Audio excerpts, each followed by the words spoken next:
আপনার নাম কি? মানস কুমার দাস। কোথা থেকে এসেছেন? আমি বারাসাত থেকে এসেছি, উত্তর 24 পরগনা। কি সমস্যা নিয়ে স্যারের কাছে এসেছিলেন? আমি এসেছিলাম আমার চুলকানি নিয়ে। গায়ের চুলকাতো, শুধু স্নান করলেই জল লাগলেই চুলকাতো, কিন্তু কোনো র্যাশ বেরোতো না। আমি অনেক ডাক্তারকে দেখিয়েছি, অনেক দিন। কতদিনের রোগ এটা? 10-12 বছরের বেশি। কোথাও গিয়ে কিছু অ্যালোপ্যাথি অনেক ট্রিটমেন্ট করেছি, আমি কোথাও গিয়ে আরাম পাননি?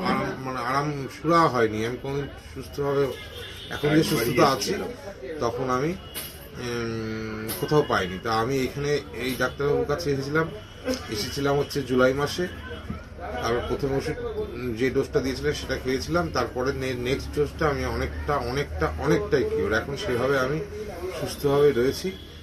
মানে এখন আর ওই সমস্যা হয়? ওই সমস্যাটা হচ্ছে খুব সামান্য, যেটা হ্যাঁ, সেটা তো সবে আপনি একবারই ওষুধ খেয়েছেন। আমি আগে কাটা মুরগির মতো ছটফট করতাম, সেটা এখন সেই সমস্যাটা আজকেও হয়নি। আজকেও ঠান্ডা জলে স্নান করেছি, কিন্তু এই সমস্যাটা হয়নি। এরপরে ডাক্তারবাবু তো দেখতে অস্বীকার করছিলেন, তা বুঝিয়ে বলার পরে আমি তো একটা প্রাইভেট কোম্পানির চাকরি করি, রাস্তার কাজ, তা ওইখানে দূরে চলে গেছিলাম, পাঠিয়ে দিয়েছিল। তাই আবার এসেছি আমি স্যারের কাছে। কষ্ট হচ্ছে আমার, আজকে আমার সঙ্গে এসেছি, পায়ে ব্যথা করছে, আরো সমস্যা নিয়ে এসেছি, কিন্তু আমি অন্য কোথাও দেখাইনি। আমি শুধু আমি মেট্রোজিল খেয়ে আজকে 3টে মেট্রোজিল খেয়েছি, কালকে আজকে মিলিয়ে আমি আর কোথাও যাইনি কোনো ডাক্তারের কাছে। কারণ আমি ডাক্তারের কাছে এসে সুস্থ হয়েছি, ভরসা পেয়েছি, তাই ডাক্তারের কাছে আমি ফিরেছি। আমি অন্য কোনো ডাক্তারের কাছে যাইনি। এটা ইন্টারভিউ নিলাম, বিভিন্নভাবে প্রমোশন হচ্ছে। এতদিন অনেক বছর আগে একটু ছিল, মানে খুব একটা ডেভেলপমেন্ট হয়নি। নানানভাবে সব বড় বড় ডাক্তার, সায়েন্টিস্টরা ব্যাপারটাকে অনেক ডাইভার্সিফাইড করে ফেলেছে, এবং যতই একে নেগলেক্টেড করার চেষ্টা করুক, আজকে রুগীরা কিন্তু দলে দলে এসে তাদের কথা বলছে। কিন্তু আমাদের টেকনিকটা যেরকম হলে মানুষ উপকার পাবে, মানে কথা হচ্ছে যে রোগটা নিয়ে এসছে, আমাদের দায়িত্ব আমি মনে করি যে শরীরের আরো বেশি কোনো কষ্ট লুকিয়ে আছে কিনা। কারণ এই ইচিং প্রবলেমটায় উনার বিরাট কিছু ক্ষতি হবে না, কষ্ট পাবে, কিন্তু আরো শরীরের কোনো লোক লুকিয়ে থাকতে পারে, সেগুলো কিন্তু হিডেন। মানে তারা কিন্তু মারাত্মকভাবে 1 মিনিটের মধ্যে devastation, coronary attack, cerebral attack করে দিতে পারে। উনার হিস্ট্রি নেয়ার পরে উনার জানতে পারলাম উনার বাবার সেরিব্রাল অ্যাটাক হয়েছিল এবং হার্ট ডিজিজ ছিল। বাবার একটুখানি চুলকুনিও ছিল, বাবার চুলকুনি ছিল, এবং পরের জেনারেশনে বাবার চুলকুনি থাকলে তারও হবে, এবং সেটা স্বাভাবিক। সুতরাং সেরিব্রাল অ্যাটাক হওয়ার চান্স থাকতে পারে, নাও পারে। আমি কিন্তু চুলকুনির রুগীকে, যেটা প্রত্যেকটা ক্ষেত্রে আজকে 30 বছর করে আসছি, প্রত্যেকটা রুগীকে কমপ্লিট হেলথ চেক আপ করা, তার মধ্যে যেটা অ্যালোপ্যাথি দরকার অ্যালোপ্যাথিতে রেফার করা অথবা কিছু করা, এবং যেটা আমরা বেটার সেটা আমাদের ট্রিটমেন্ট করা। উনি প্রায় 10-15 বছর ধরে, দেখুন ভালো করে, 15 বছর ধরে ইচিং এ ভুগছিলেন, এবং কোনো সুরাহা উনার কিছু হয়নি। আপনারা আবার জিজ্ঞেস করতে পারেন 15 বছরের ইচিং, এইতে টাইম লাগে, বেড়ে যাবে, কথাগুলো বলা হয়, সে কথাগুলো কতটা ভেগ আমরা পারি না।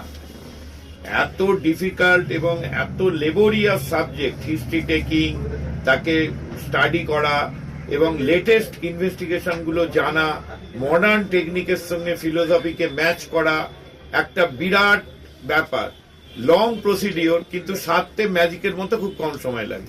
উনি জুলাই মাসে এসেছিলেন, এবং একটা সিমটমস এর উপর আমরা যেগুলো শিখেছিলাম, ইচিং উইদাউট ইরাপশন।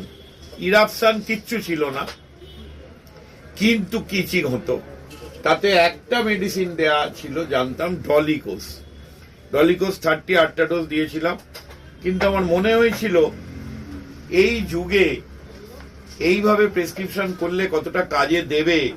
এই লাস্ট 20-25 বছরে নতুন যে টেকনিকে আমরা মাইন্ড ধরে ট্রিটমেন্ট করছি, সেই টেকনিকে কতটা পেনিট্রেটিভ আপনারা দেখতে পাবেন। ব্রেন টিউমার থেকে শুরু করে কি ধরনের পেশেন্টরা সব সেরেছে, এবং তারা দলে দলে আসছে।